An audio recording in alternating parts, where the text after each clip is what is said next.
Live from world British and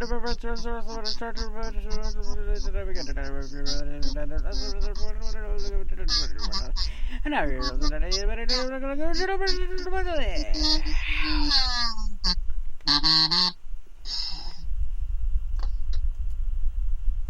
hello and welcome to the show. I'm Jay, that's Steve. Hey, how are you? Good. Alright, let's get into it with the Toonami review. On Dragon Ball Super, 3 Saiyans are cut off from their team, so the Pride Troopers attack. And as the tournament of power progresses, teamwork is proving to be a threateningly powerful tactic. On Attack on Titan, while Willie Tiber reveals the truth in a shocking speech to the world, tensions rise behind the stage as Eren and Ryder meet face to face. On Saturday Night Live, then and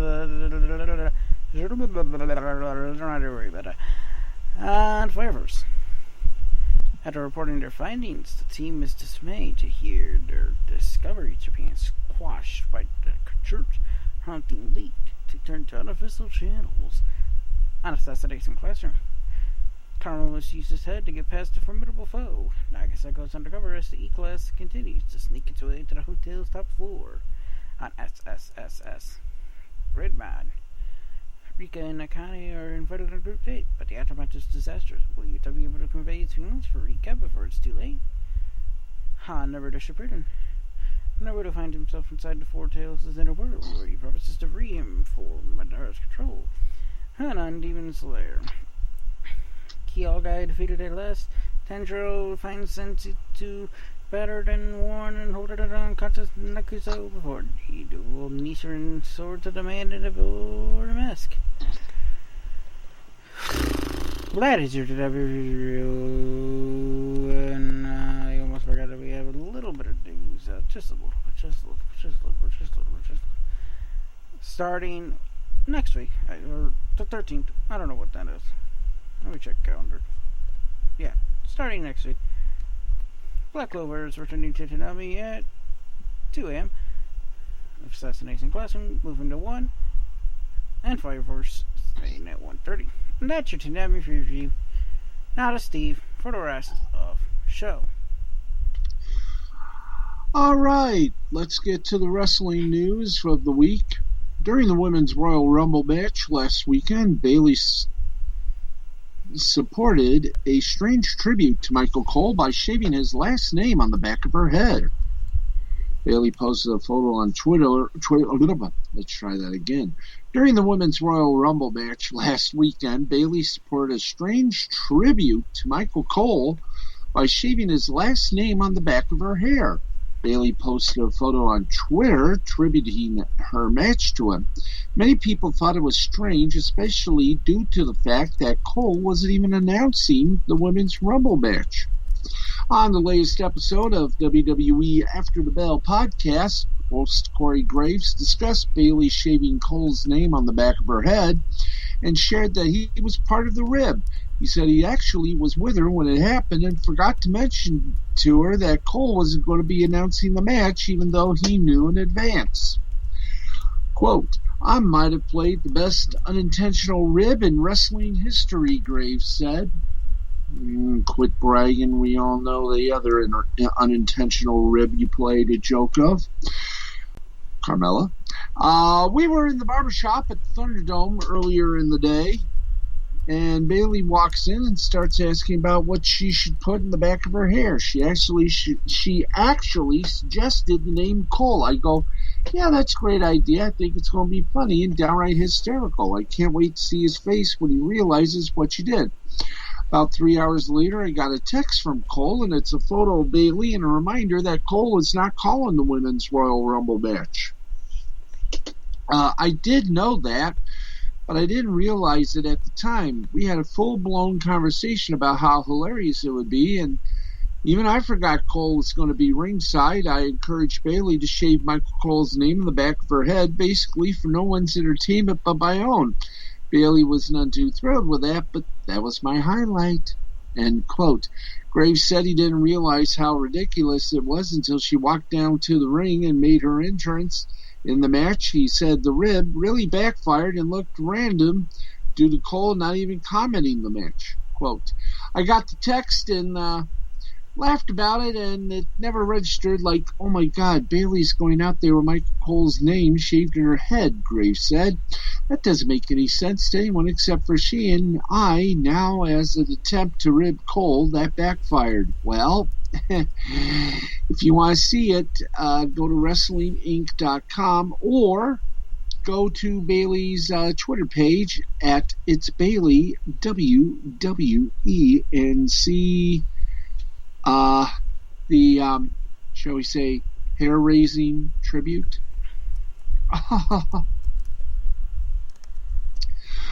All right, let's keep the love going here. Guess who was amongst the crowd at Super Bowl 55? Cody and Brandy Rhodes. There's a picture of them.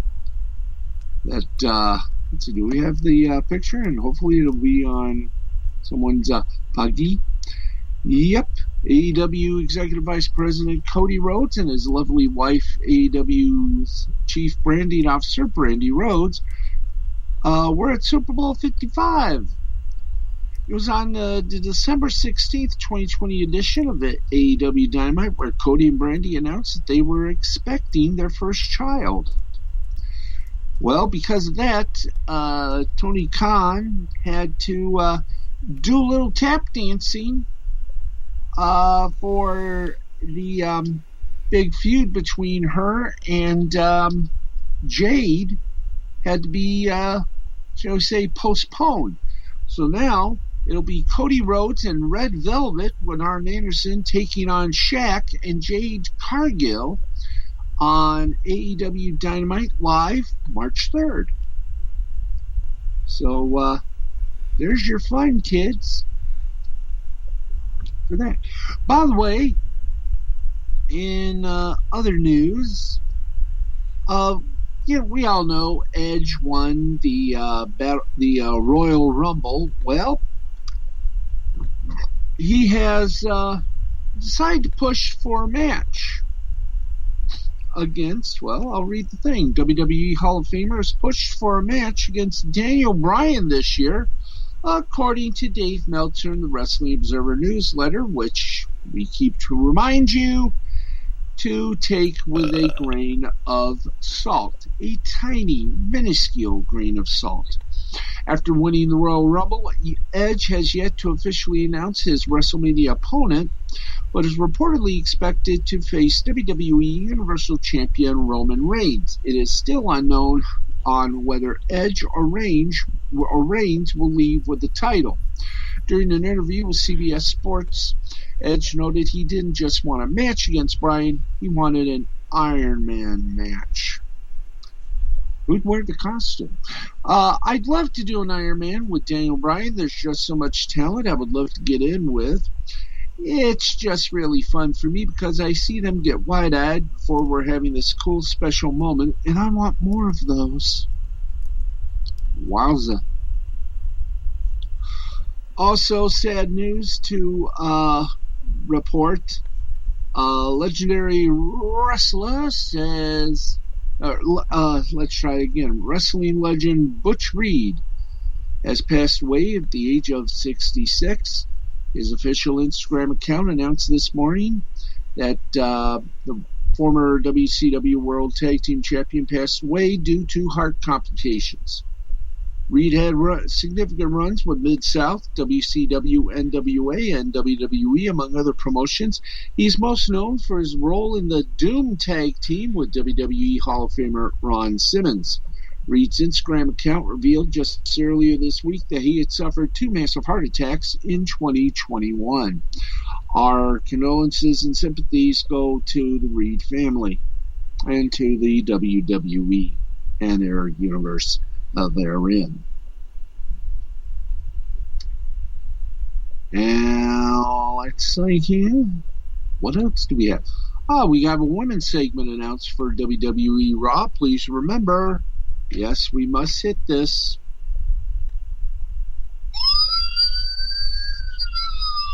Possible spoiler alert. That's right. WWE announced Charlotte will meet face-to-face with Lacey Evans on this Monday's Raw after weeks of Evans and WWE Hall of Famer Ric Flair antagonizing Charlotte. The two superstars look to settle their differences. Last Monday, Ric and Evans came out during Charlotte's triple threat match to determine the next number one contenders to the WWE Women's Tag titles. Charlotte left the ringside area, allowing Lana and Naomi to pick up the victory. Here's your updated lineup for Raw. Drew McIntyre will address Sheamus. Charlotte and Lacey Evans with Ric Flair meet face-to-face to face-to-face. WWE Champion Drew McIntyre takes on Randy Orton in a non-title match. That's right, non-title. And, let's see, we had something else. Okay, more wrestling news. And for all of you folks out there who enjoy seeing Shaul Guerrero, well, she's announced she'll be taking a break from all wrestling-related performances and appearances as she looks to focus on her mental health. The daughter of Eddie and Vicky Guerrero had appeared in NXT, Women of Wrestling, Lucha Underground, and AEW as a ring announcer for the AEW's Women Tag Team Cup Tournament. Guerrero wrote earlier today, quote, Official today, I am withdrawing from all performances and appearances scheduled in conjunction with wrestling. After a very scary mental illness crisis, I am no longer advised by loved ones and professionals to participate in high-stress events at this time. I deeply apologize to the fans who have been receptive and supportive of me and who continue to do so. I'll be using this time to seek the help I need to reestablish my eating disorder treatment and hopefully get answers and solutions to reach a healthy mental state. I apologize for the incontinence and disappointment this may bring. Best, Shaul Guerrero. Wrestling Inc. spoke to Guerrero earlier this week on the Wrestling Inc. Daily and wish her the best during her hiatus.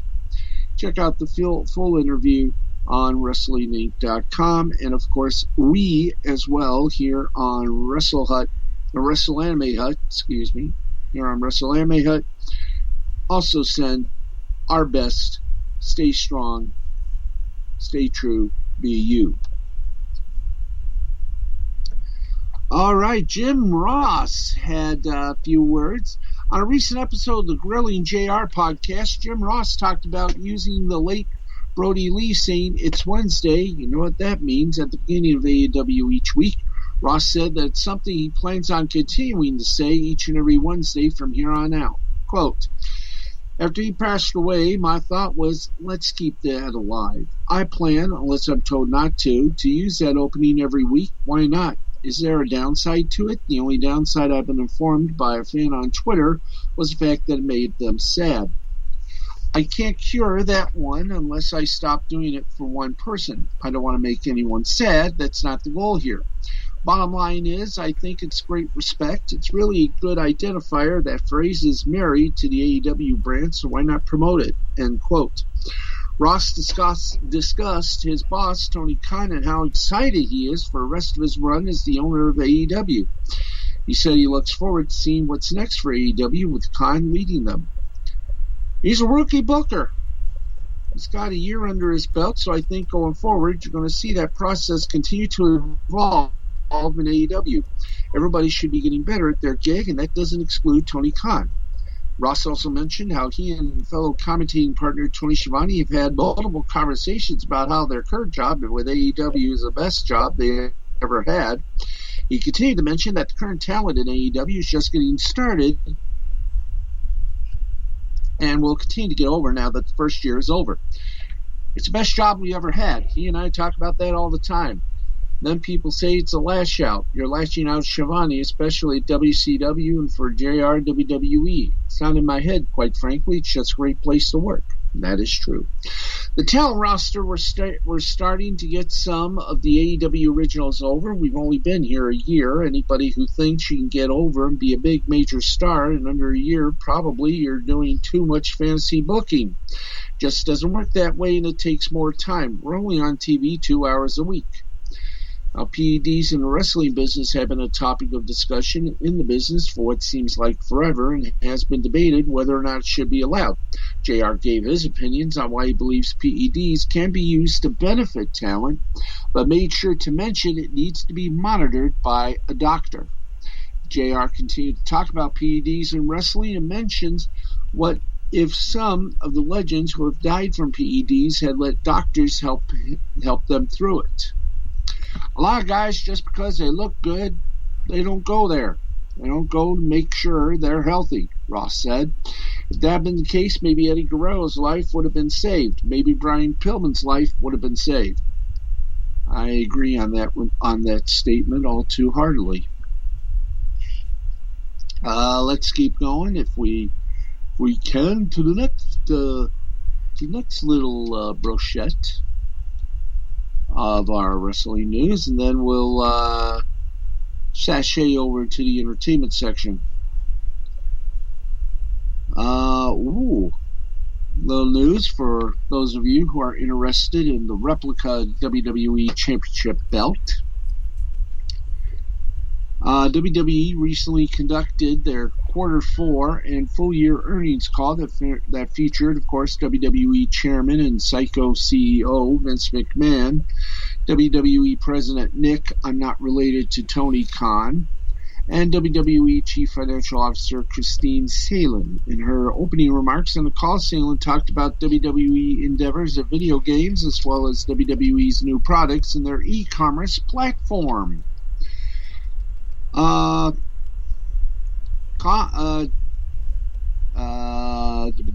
Nick Khan, no relation to Tony Khan unless possible, said that many championship title belts at WWE have sent to major sports teams.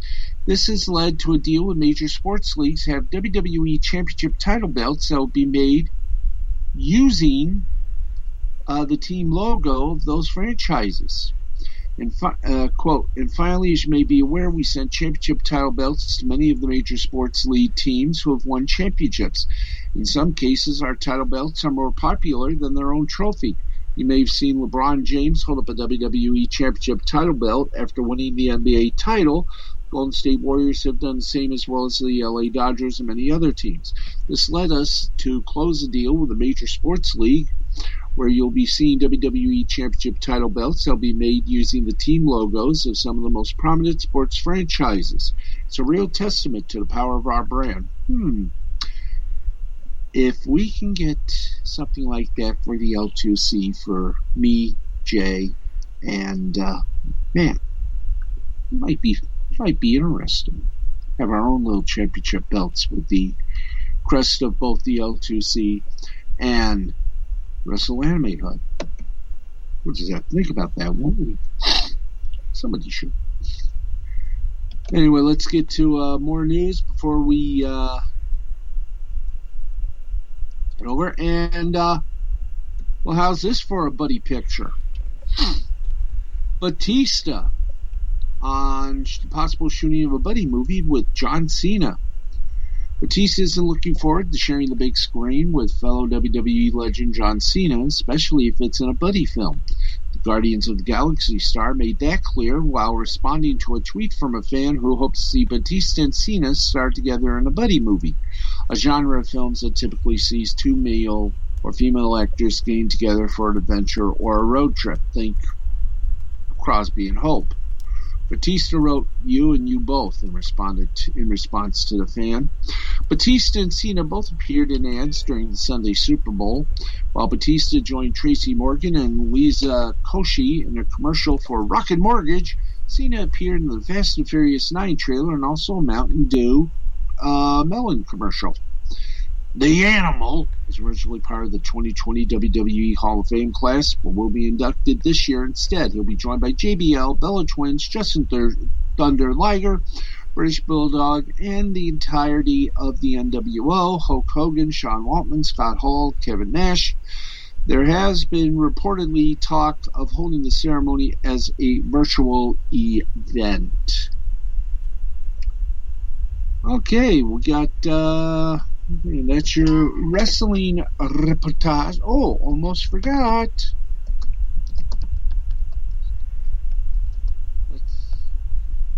Let's get to the ratings report. Oh, we finally got it right. AEW Dynamite and WWE NXT viewership both came in under 700,000 against mainstream news coverage, despite airing television specials. AEW drew an average viewership of 662,000, down 32% from the 977,000 last week's tribute to Brody Lee. And why am I reading old news? This is January 7th, 2021. Well, yeah, let's get to the thing here. Okay.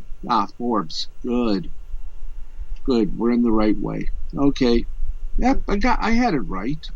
AEW Dynamite total viewership 662,000. WWE NXT total viewership 641,000.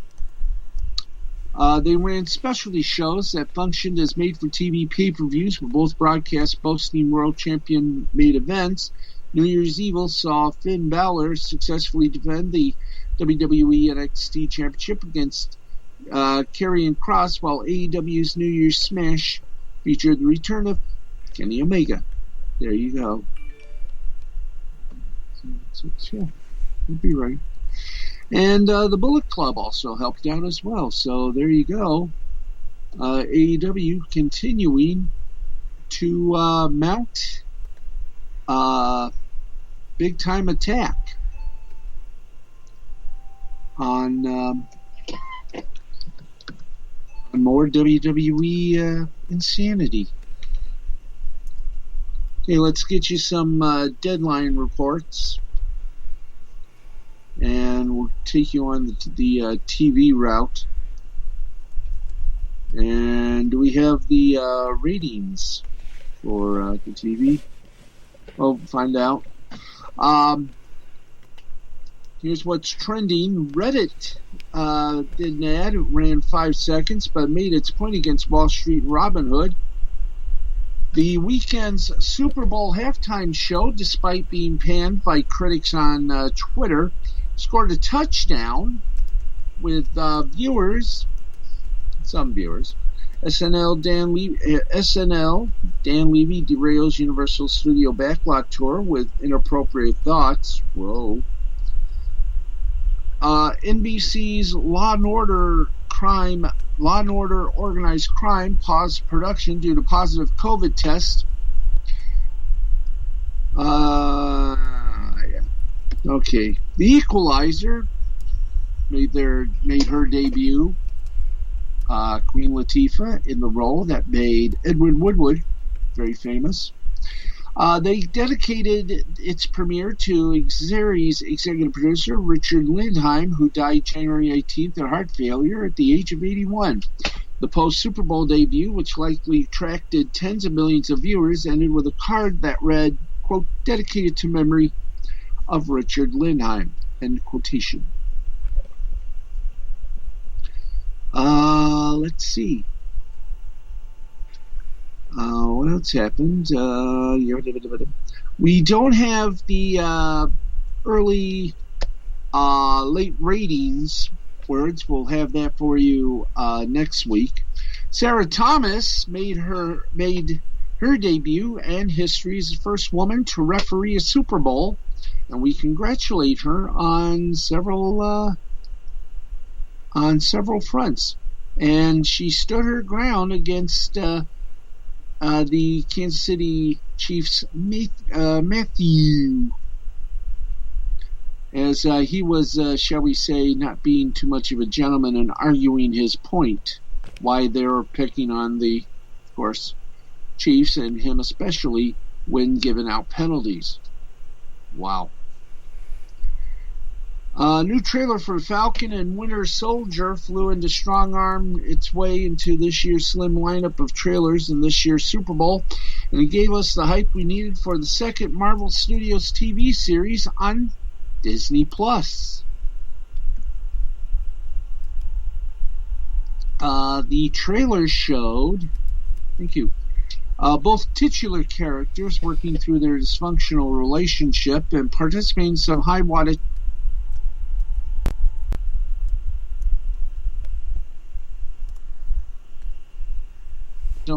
of the MCU's first Disney series, WandaVision. Fans will be chomping at the bit for more Marvel fare as theatrical releases for Black Widow and the Eternals have been delayed. The Falcon and the Winter Soldier is here to quench that thirst when it drops on the streamer March 19th. And they're still talking about WandaVision. In fact, there are rumors that maybe a possible second season might be in the forefront, but we'll just wait and see. And we got just how many minutes do we have left? I don't know. Well, we got about 4 minutes, more or less. So that's it in your entertainment and wrestling report. Brain, I think we've did our best to bring everybody into the fold, as it were. Mm-hmm. So I guess we better end it for the day, for the night. So for the Brain, I'm the Baxman. We will talk to you all next week, same time, same place, right here on Spreaker.com. That's been a presentation of BrainScan Entertainment in association with Mystifying Creativity Productions for Spreaker. We'll see you next week.